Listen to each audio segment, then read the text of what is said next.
Extra terrestrial life, a universe of possibilities, यानी दूसरे planets पर लाइफ। सोचो मार्स पिकेनल्स या फिर स्टार वॉर्स की दुनिया, कितना इंटरेस्टिंग है ना। सदियों से हम ह्यूमंस एक्स्ट्रा टेरेस्ट्रियल लाइफ के बारे में सोचते रहे हैं, और क्यों ना सोचें। ये यूनिवर्स इतना विशाल है, billions of galaxies, trillions of stars, तो क्या पाता हम अकेले तो नहीं हैं। और अब तो और भी इंटरेस्टिंग डिस्कवरीज हुए हैं, एक्सोप्लैनेट्स मिले हैं।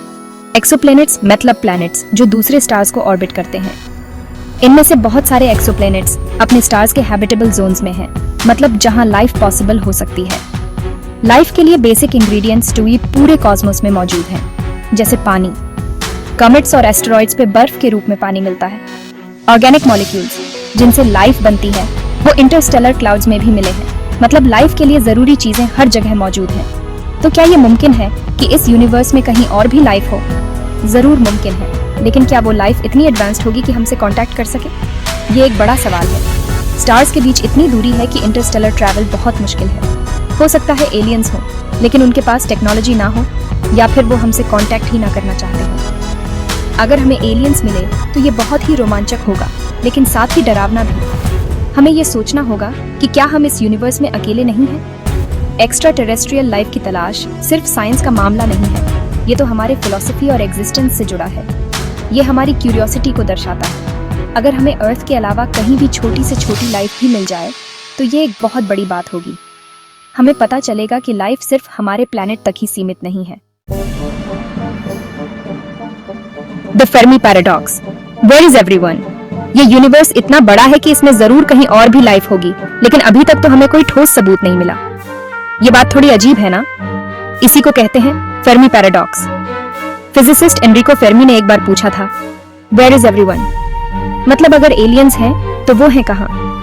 इस फेर्मी पैराडॉक्स को समझाने के लिए कई थ्योरीज हैं। एक थ्योरी ये है कि इंटेलिजेंट लाइफ बहुत रेयर है, और हो सकता है कि हमारी गैलेक्सी में सबसे पहले हमारी ही सिविलाइजेशन बनी हो। इंटेलिजेंट लाइफ के लिए कंडीशंस इतनी कॉम्प्लेक्स हैं कि शायद ही किसी प्लैनेट पर ऐसी कंडीशंस बनती हों। एक और थ्योरी ये है कि सिविलाइजेशंस खुद ही खत्म हो जाती हैं, इससे पहले कि वो इतनी एडवांस्ड हो जाएं कि इंटरस्टेलर ट्रैवल कर सकें या फिर दूसरे प्लैनेट से कांटेक्ट कर सकें। ऐसा न्यूक्लियर वॉर, एनवायरमेंटल प्रॉब्लम्स या फिर किसी और डिजास्टर की वजह से हो सकता है।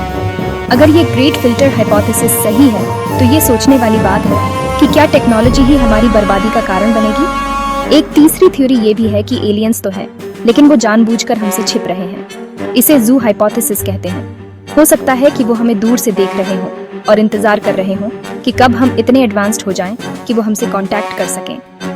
फेर्मी पैराडॉक्स हमें ये बताता है कि एक्स्ट्रा टेरेस्ट्रियल इंटेलिजेंस की तलाश कितनी मुश्किल है। हमें अभी यूनिवर्स और लाइफ के बारे में बहुत कुछ सीखना बाकी है। हमें ये नहीं सोचना चाहिए कि एलियंस जरूर होंगे या फिर वो हमसे जरूर कांटेक्ट करेंगे। Signals from the void, the search for extra terrestrial intelligence. हम एलियंस को ढूंढ रहे हैं, ये हमारी एक साइंटिफिक कोशिश है। इसे कहते हैं सीटी, यानी search for extra terrestrial intelligence.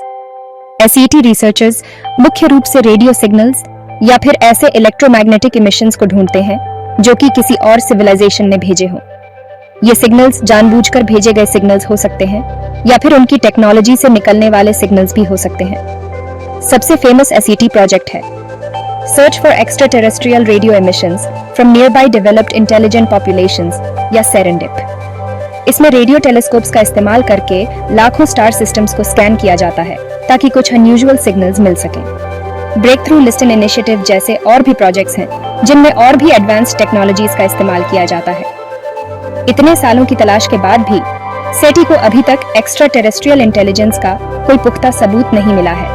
हाँ, कुछ ऐसे सिग्नल जरूर मिले हैं जिनसे लगता है कि वो किसी और सिविलाइजेशन ने भेजे होंगे, जैसे कि 1977 में मिला वाओ सिग्नल। लेकिन दुर्भाग्य से इनमें से किसी भी सिग्नल को दोबारा डिटेक्ट नहीं किया जा सका। सेटी के सामने कई चुनौतियां हैं। सबसे बड़ी चुनौती तो दूरी है।